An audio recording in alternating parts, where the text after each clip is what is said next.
Oh, holy shit. I was petrified. At that point, I'm just trying to get away from it. I started to realise how big of a deal this really was. You had an encounter with the apex predator.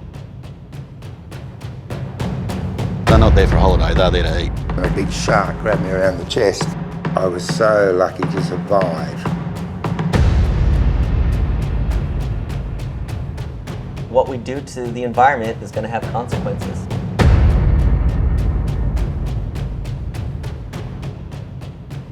Today, more important than ever, we need sharks in the environment. All they want to do is live.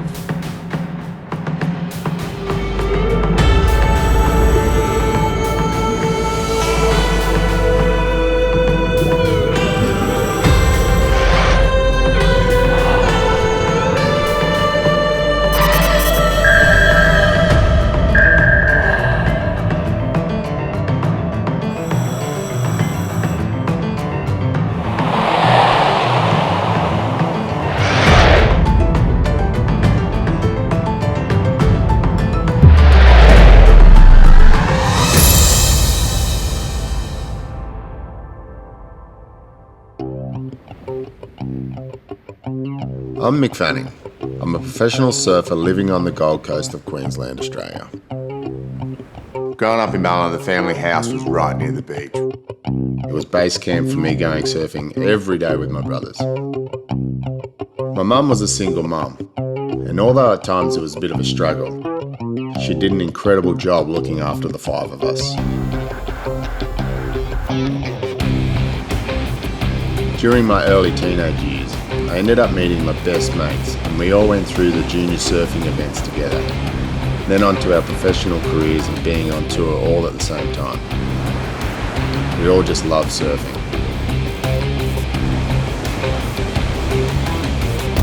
Overall, professional surfing's been really good to me.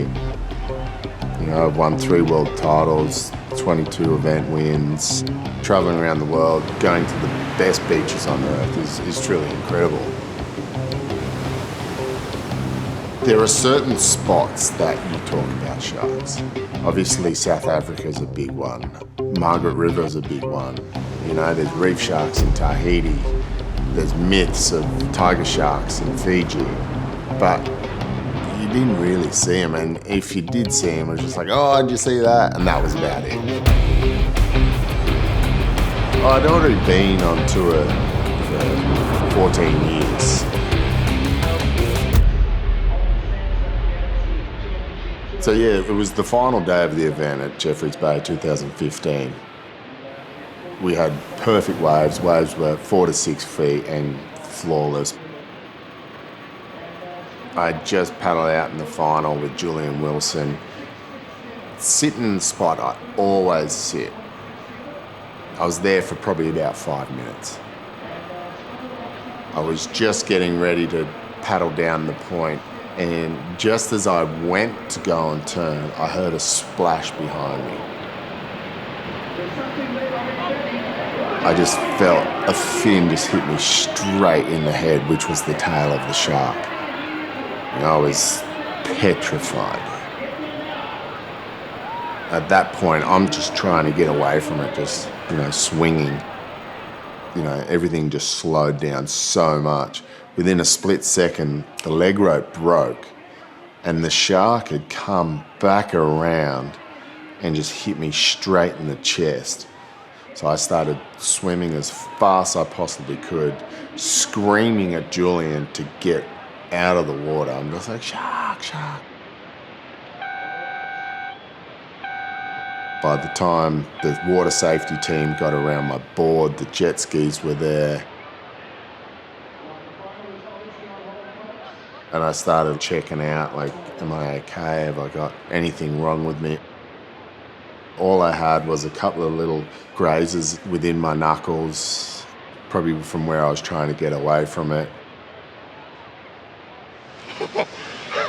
I was just sitting there, I was just about to just start moving, and then I felt something grab, got stuck in my leg rope, and I instantly just jumped away, and then it just kept coming at my board, and I just was like kicking and screaming, and wow. When I was in that situation, I didn't feel the shark was as big as what it was. I got to the beach and saw the footage for the first time, and that's when it took my breath away and just went, I just got away. Like, ridiculous, like, that's when it all hit me. It just sucker punched me straight in the face. I just had to get out of there, so we headed back to Australia. And when I landed in Sydney, there was a press frenzy. I started to realise how big this deal really was to the outside world. But I also had to face this in my private life. And one of the first people I saw was my mum. It's like when kids fall off their bike or whatever and their mum's just checking every part of their skin. It was just like, that's what my mum was like. It was pretty funny. I had to tell my mum, I was like, look, I'm going surfing, you're gonna have to deal with it. I walked down the beach, I just wanted to have a look at the waves, I wanted to have a look at the ocean, just start reprocessing everything that I did.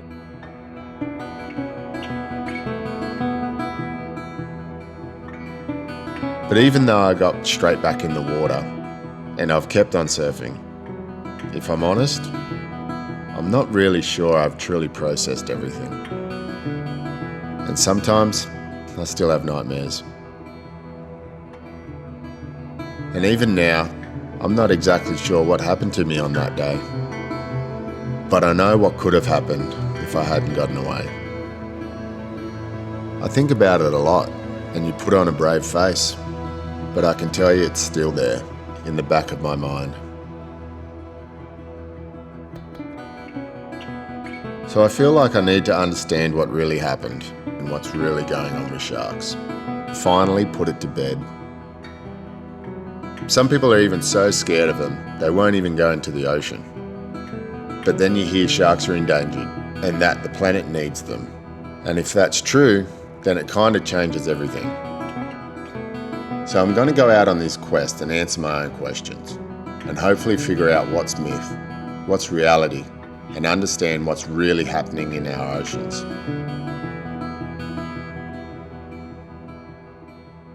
Starting this whole project, my number one spot to go and check out was Ballina, a place that I grew up. And a month before my incident in Africa, there was a big attack right at the beach that I grew up surfing. Since then, there's been plenty of attacks across the north coast of New South Wales of Australia. And so I thought, why not start there? Let's go find the right people to give me some answers and see exactly what's going on in my own backyard. So what we're doing, we're flying from the Gold Coast down to Ballina. So there's always been a lot of ocean activity here, a lot of dolphins and fish obviously. As you can see in this area, there's plenty of rivers, there's plenty of open beaches where sharks can just cruise along. So here we have Julian Rocks.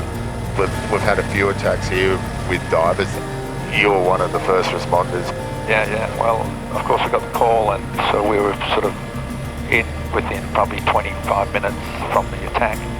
When we got there, one of the smaller boats actually caught the shark, and it was about a 23-foot boat, and the shark looked way bigger than the boat. Its girth was pretty scary actually, and we couldn't really believe how the size of this white pointer.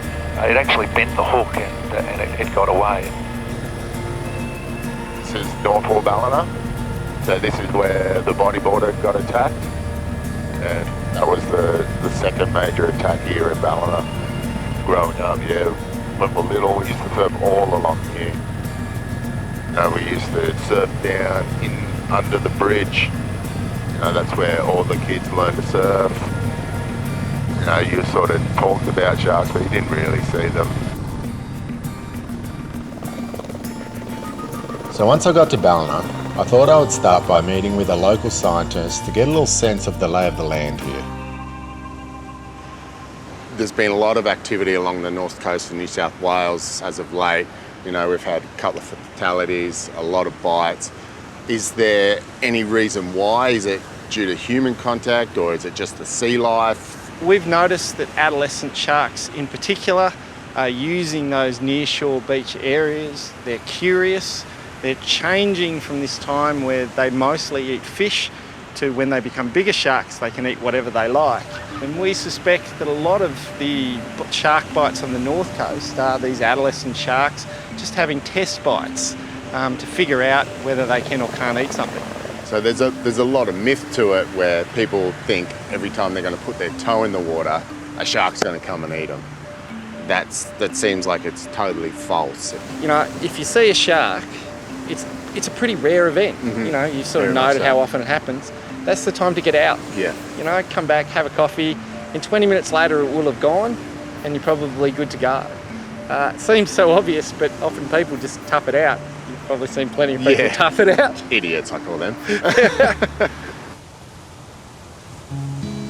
One of the hardest jobs in Australia is to be a lifeguard on the beach. So I want to go down and I want to see how they're keeping people safe. We've had a string of major incidents, shark attacks, shark sightings and shark encounters. It shocked the community, but it shocked us as well. People didn't want to go swimming, people didn't want to go surfing. And us sitting on the beach, we felt that we just weren't doing enough. Since the first attack, what are some of the protocols that you go through on a daily basis to make the community feel safe? We're always trying to be more proactively out in the water. We like getting the jet ski out at least 1-2 times a day just to do a quick roving patrol up and down the beach. On the other side, we've also got the drone UAVs down there as well. They try and get a flight out every 20 minutes, every 30 minutes. So we've always got the eye in the sky around the flagged area.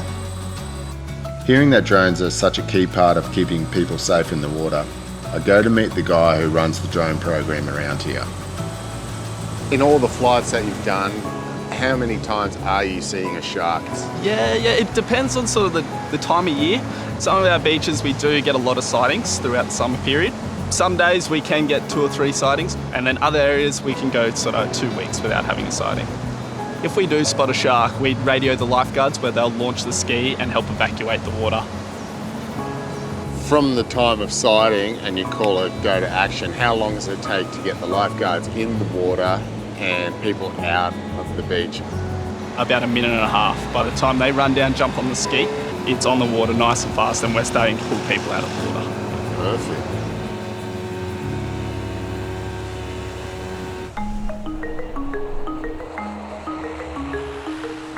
Even though everyone's working hard to keep people safe, some of the world's most shark-infested waters are further down at the tip of southern Australia, in Port Lincoln. It might as well be called Sharktown. I guess it's no surprise people have encounters with lots of sharks. And having survived one myself, I'm going to meet a surfer who's had a similar experience to mine. How you going? There you go. Is this the local? Yeah, probably the closest wave to town, you know. Yeah, right. What actually happened? So I just caught a wave, so I was paddling back and I was the furthest one out. Craig was 40 metres inside me. Just in a bit, yeah. And I thought I'd actually hit a rock the first time round. I thought, I'm too close to the shore, I'm coming up. So it actually came straight up and knocked me off my board. And then I realised what was going on, and actually on that, I must have just been paddling because I got bit here and I got bit there and a couple of bites there. They were punctures, they weren't actual bites. So I'm off my board, and that's when I saw its sort of dorsal fin, and it did the big 180 right in front of me, and that's when it's bitten the board. So it's bitten the board and dragged it. Wow. So I'm getting pulled along by for a good, I don't know, it seemed like an eternity, but maybe 3 or 4 seconds I was getting dragged for. Yeah, I know when I had my experience, like when you think it feels like it goes for so long, but it's only like bang, bang, bang, bang, bang. Yeah. He's pretty lucky. How many stitches did you end up getting? Got 63 or something, but yeah, bought the board from the day. You can see she sits together like pretty much the perfect jigsaw puzzle, you know. And From being a shark fisherman years ago, I know how big this is. So it's about an 11, 12 footer. Yeah. Yeah, so if that had been there Yeah. or there, it would have been a whole different story. Not everyone gets as lucky as we did, and one of the most dangerous jobs around here is diving for abalone. It's the ocean's gold, and you can earn a ton of money, but they live near great whites, or just whites as they're known around here. And no one knows this better than a man named Bucky. I've been commercial fishing, abalone diving for 30 years here in Port Lincoln. Bit of a different profession to most people. We spend all our day underwater gathering abalone in the shark-infested waters of South Australia. Yeah, it's pretty well known, all the sharks down here. How has things changed over the last 15 years since they've stopped culling? Back when I first started in the industry, none of the divers would see one, but nowadays I go to work and expect to see one. Plus they banned them from anyone taking them, they're protected. Must be a pretty daunting feeling, eh? It is, we're all diving in cages now. There used to be no one in cages when I first started, we're all free swimming. All this you're talking about the whites, which are renowned in this area. Great whites are the only ones that you can't predict. You're a very lucky man, by the way. Yeah, look, I guess with my experiences, you never want to be in that situation. As you know, I heard you've had an experience with your brother. You don't have to share if you don't want to. No, I don't have a great affection with them. My brother got taken by a great white and I nearly got out of the game, but it's a reward for risk. We get plenty of money for doing it, so it's pretty much why we do it. We all want to come home at night, but you never know what's going to happen. I wouldn't be unhappy if the last one's hanging on a hook at the end of the wharf myself, but I think if there's sharks swimming up and down your beach, and they're not there for a holiday, they're there to eat. Not everyone seems to react to a shark encounter the same way. One of the most famous survivors of a shark attack is a man named Rodney Fox. He was attacked back in 1963, and it inspired him to invent the cage that people like Bucky now dive in. As the South Australian spearfishing champion, I was in a competition and a great big shark grabbed me around the chest. Pictures taken just after the stitches were out, and I had 97 stitches in that hand. I was so lucky to survive. There was a saying in those days, the best shark's a dead shark. When they see you, they'll come in and bite, they attack their man-eaters. Nobody thought I'd go back. I had people write to me and say, golf's a really nice sport, give up spearfishing. But it was at the Adelaide Zoo 4 months after my shark attack. I was there with my wife and we were looking at the lions in the cages. And I saw man-eaters, they were called. Yeah.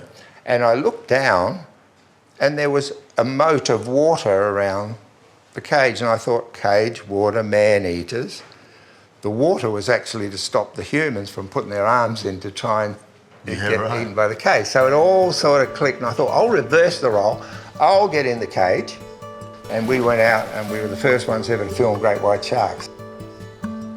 With this cage like this, we made quite a few films and found out that the sharks weren't really coming and attack you. They far preferred the fish and meat we offered to them at the time.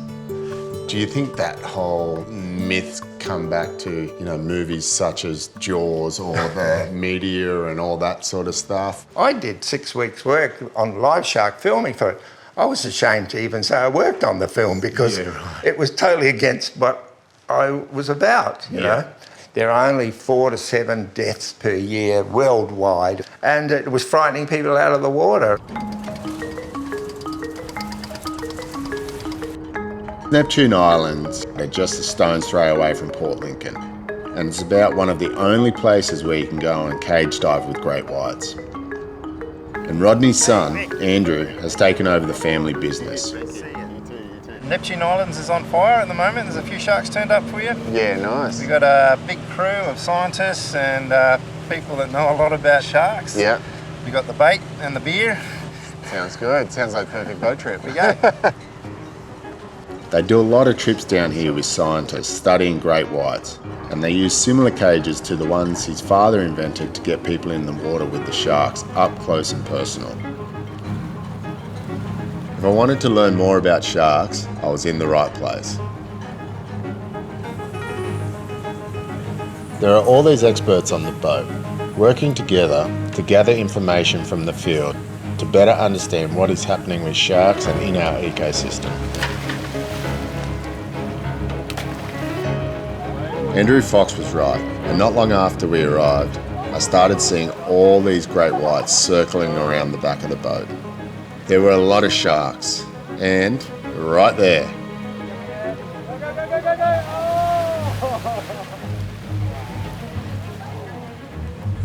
Two members of the team are technologists Dave and Carol from Cisco.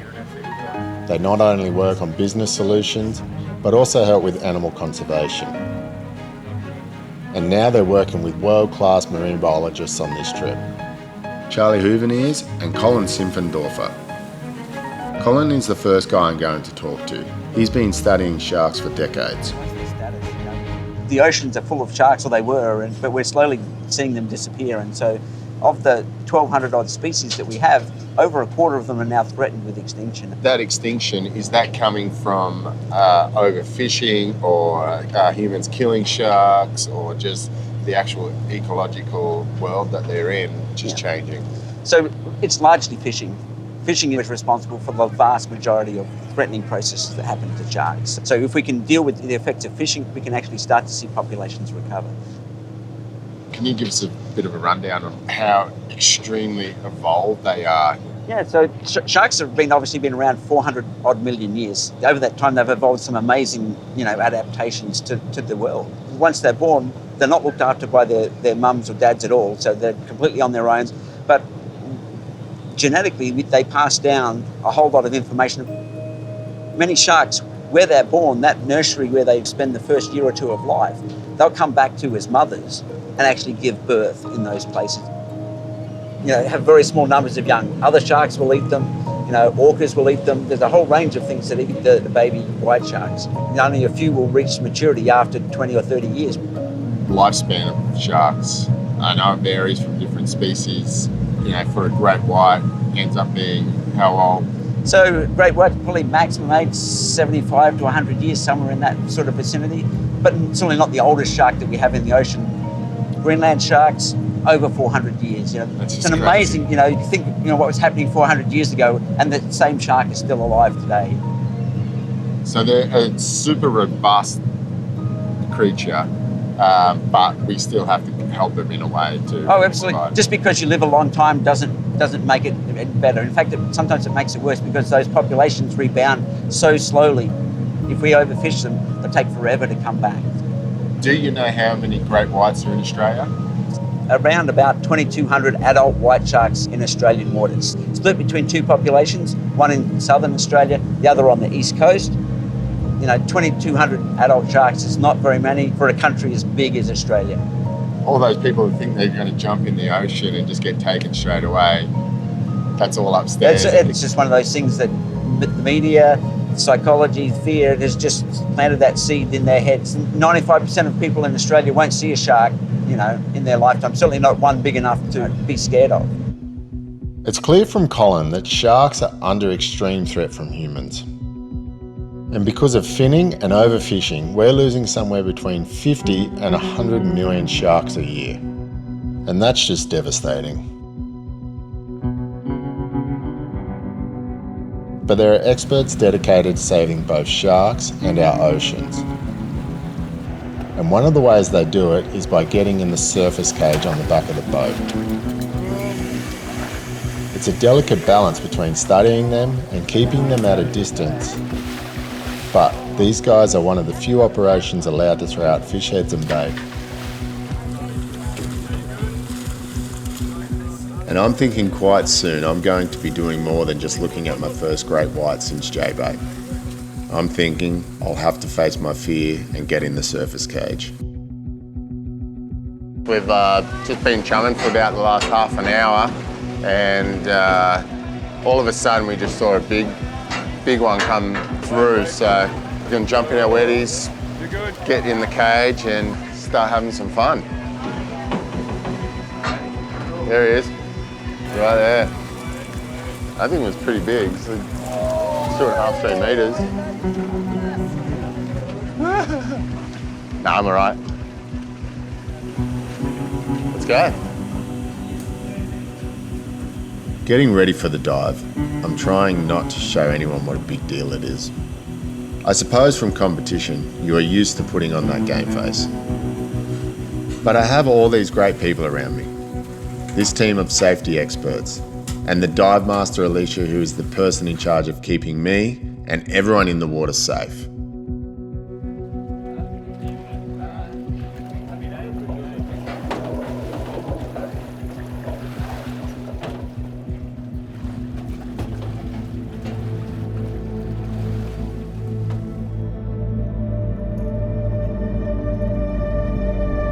Under the water is just so quiet and beautiful. Such a contrast. Because the fear is real, the nightmares have been real. And then you see a shark that moves so gracefully, but with purpose. Then you see them attack. It's a lot to take in.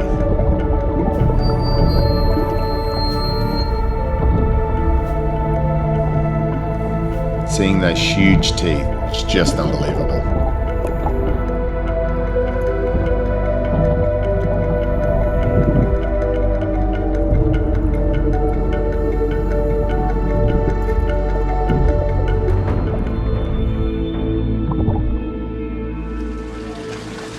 What was your first sighting, like when you first saw it? Like a double take kind of situation? No, I was alright. I sort of just was like, wow, alright, here we go. Like just that, all those anxiety and nerves came up a little bit. And then I was just like, once I sort of like took a breath, I was like, alright, just enjoy this I'm beauty. in a cage. Yeah. Yeah, cool. But like didn't feel frightened or terrified. It was more just like, wow, here it is. You know? It was really cool. When they're not going for the bait, they're just so graceful and beautiful and chilled Yeah. and super curious. They'll come up and check you out. Yeah. Well, that's why I kept pointing it out, and every time it looked at me, it sort of like, when I point it sort of felt like it would just turn away. Did you get straight back into the water after the event? I spent about 10 days out. Okay. And then got back in, and then first surf back, saw a little bull shark swimming through the water. No. Yeah. It didn't freak me out or anything. It was more, I saw it was there, and I was like, okay, that's cool. Yeah. And then just sort of went in. But yeah, like any splash behind me would freak me out. Like, so my mates would start splashing me. Oh, really? Good mates. Yeah. Obviously, there's a lot of great whites around here, as I've just seen for myself, and Charlie is a great white shark expert. Coming from Belgium, how did you end up here on this boat in the bottom of Australia? Yeah, it all started when I was about 12 years old. I was in my last year of primary school, and I had to do a presentation on an animal. And it was actually my mom who said, like, why don't you do it on sharks? And I'm like, sure, why not? Yeah. And she bought me one book to do that presentation. And I just got really interested, and just reading about that made me learn about sharks. And I guess with knowledge comes the willingness to protect the species. I guess a lot of the debate that goes around now, especially in the surfing world, the diving world, is do we even need sharks? Are they here for a reason? Well, like in any ecosystem, every organism plays an important part in that balance. So if you remove sharks, it's going to make some changes in a lot of situations. The prey is going to change, the numbers, the abundance of prey, but also in terms of smaller shark species, the predators of the sharks might also change as well. So if you want a healthy ecosystem, you do need sharks. All are important to ensure the balance of that ecosystem. So some of the things that you do out here, are you tagging? Are you getting biopsies? Yeah, that's right. That's what we're going to try to do on this trip. We've got a couple of tags that we deploy, so we can learn about their movements and where they're going. We're using tracking and things like that. And then the next step is to understand why they're going to these locations. So understanding the motivation of sharks can be very difficult. But if we're able to do that, we'll be able to better protect swimmers, better protect divers, and better protect surfers as well. Dave's been working with Charlie remotely, looking at his tracking data and thinking how he could help. And now Dave was getting the chance to see the devices Charlie uses up close, so he could get a full sense of what they're dealing with. We use different type of tags. These ones here are the acoustic tags. You can see different sizes. This one, we put them on kingfish. And we can do a small incision, put the tag inside, and simply stitch it back up. So how do you get these on the shark? Well, basically we use this system here, and this is what we call an umbrella dart head. Okay. So once that gets into the shark, it kind of spreads like that. Best place to put it is just below the dorsal fin, in the muscle there, and it can actually stay quite nicely there. Any pain, anything like that for the shark, or? No, not really. I mean, it might sometimes look a bit intrusive, but if you think that sharks bite each other when they're mates, actually the male will bite the female quite strongly. You know, something like that, and we use this little spear here, is nothing compared to a bite of a shark. And so these are acoustic sensors, which means that you have to have a receiver somewhere, whether it's a smart buoy or some other type of equipment. And we actually have about 17 of those deployed at the Neptune Islands already. There's actually about several hundreds of these receivers deployed throughout Australia. So even if it's leaving the Neptunes, we'll be able to detect these tags through that network of receivers that we have around Australia.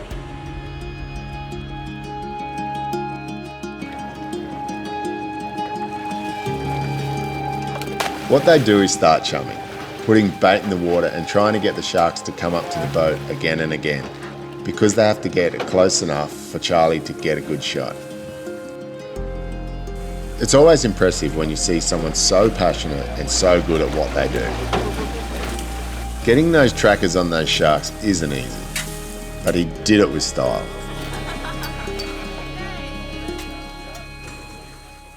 The hardest tag to get on the shark is the larger one, with the camera and the motion sensors included. That's the one Dave and Charlie are most excited about, as it collects the most information about the ocean and the shark's behaviour. But the challenge is, Charlie has to place it on the actual dorsal fin, and then you have to wait for it to fall off after 2 days, and then go find it through a beeper relay somewhere in the open ocean.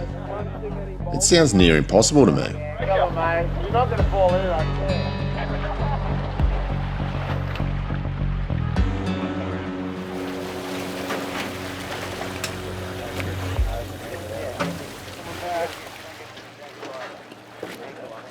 So watching Charlie get the tag on the fin, which looked like it was never going to happen, was just incredible. But now, over the next few days, we just have to find it.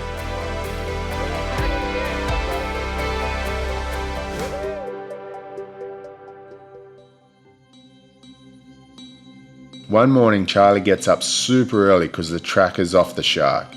The thing is really not that big, and we've got to go and find it in the drifting open water. So we're using this aerial and this radio receiver. Yep. And you can hear the little ping. Yeah. That gives us the direction. So as I'm going from left to right, we're losing the ping. Yep. Here a bit. Becoming stronger and stronger. And we're going to start losing it again. So basically, we go in the middle of that, the stronger noises, and it's heading that way. So we should hopefully be able to start seeing it soonish. We get in a small boat? How do we go get it? But I think we should be alright. We'll put the tender down, and we'll be able to locate it from the tender. It'll be easy to pick it up. Yeah, much more maneuverable than this big boat.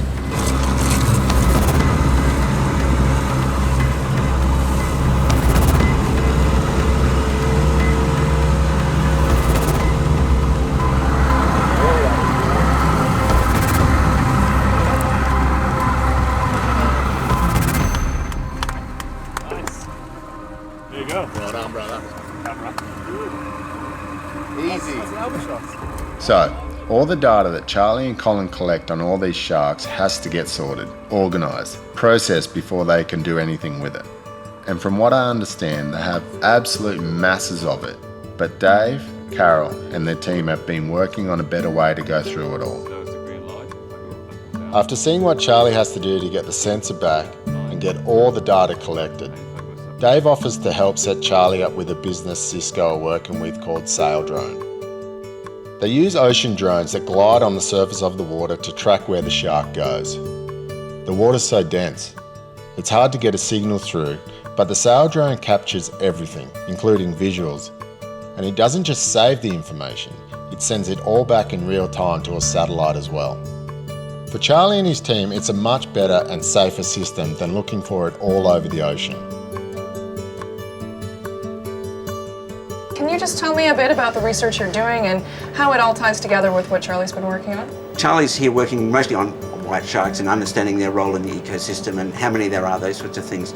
My work is, I guess, a bit broader in that we're really focused on global issues for sharks and rays. We know sharks and rays, 25 or 30% of them are threatened with extinction. I know you use tech in a number of different ways today. You want to tell us a little bit about what you're doing there? Yeah, so we've had a project called Global Finprint, which has basically sampled coral reefs in 56 different countries with baited underwater remote video.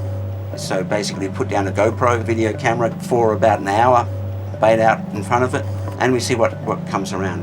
There's been over 400 reefs now we've been to. The project's been focused on sharks, but there's a huge amount of other data in there about fish and invertebrates and corals and seaweeds.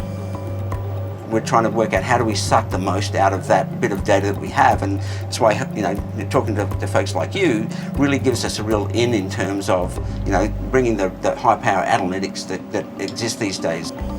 We had an army of volunteers basically sitting in front of computer screens going, oh, shark, tag that, collect some data about it. But when you've got 14,000 hours worth of video to look at. I'm sure your grad students love spending hours in front of video dissecting it, but we thought it would be an interesting challenge to see if we could take some of the video that you've already collected and see what, to be fair, just like that, running it through a machine learning system to see how much it could discern about what's going on in the ocean. So can I show you what we did? I would love to see what you guys have been up to. So what I'm showing you first off is a video of a straight feed of a shark, and what you're seeing in this square is kind of a highlight where the software is actually detecting that there's something there and trying to identify what it is. This one actually is a GoPro that's resident on a shark. So you're seeing his environment and it's learning how to pick up species that are coming into the frame, and eventually we'll learn how to identify what they are, so you'll know individuals as well as species types, all happening without a human having to participate in that process. And if a machine can do 99 to 100% of that, that would be fantastic. Absolutely. With Dave being able to help Charlie better secure his data, and Carol helping sort the data, we've got a much better chance of really understanding what's happening with not only sharks, but what's happening in our oceans. So, we've been on the boat trip for a few days now. I've been in the surface cage and confronted the fear of being near a great white for the first time since my own encounter. But the Rodney Fox has another cage that gets lowered deep into the water, 25 to 30 metres down. And I've learnt to dive for this show because I knew I might be going in. As you're getting ready to go and jump in the cage, you put on your wetsuit because it's cold. You've got to put on your weight belt. And then you get put in this cage and winched down by a crane.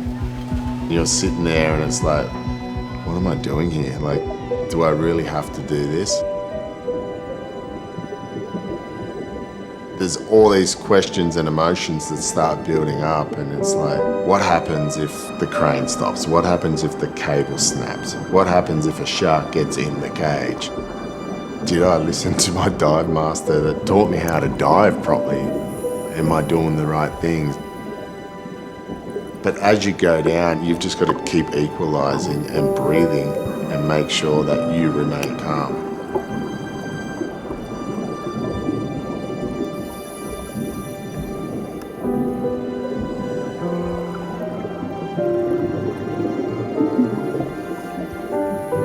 When you're at the bottom, it's really daunting.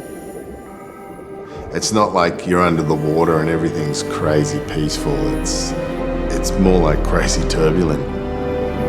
You've got currents, you've got fish in your face, and then rays as well, and sharks swimming around.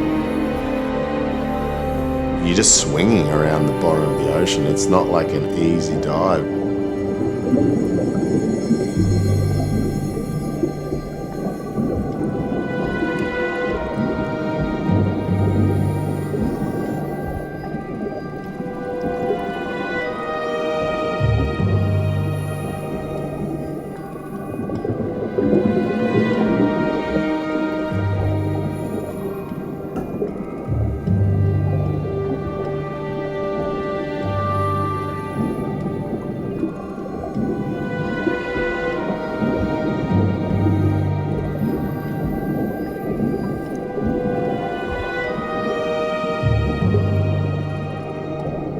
you're submerged. You get to see how they swim better.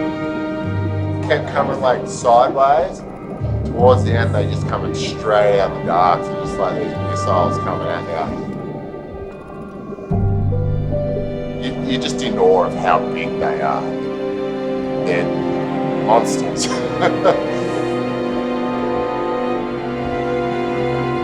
just look prehistoric. You know, they've got scars on them, and you know, it just look like they've lived a lot of lives.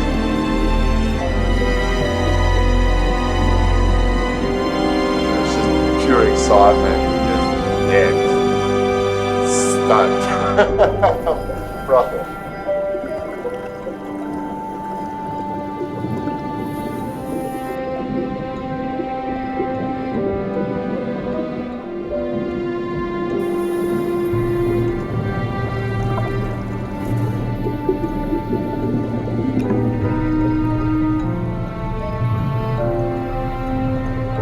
And then as you're coming up, you hear all these noises. The banging, the winch.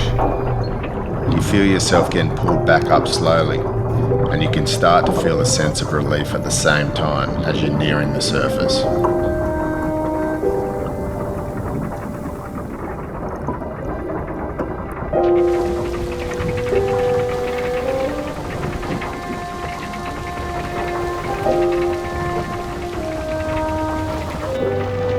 There's a whole bunch of emotions, you know.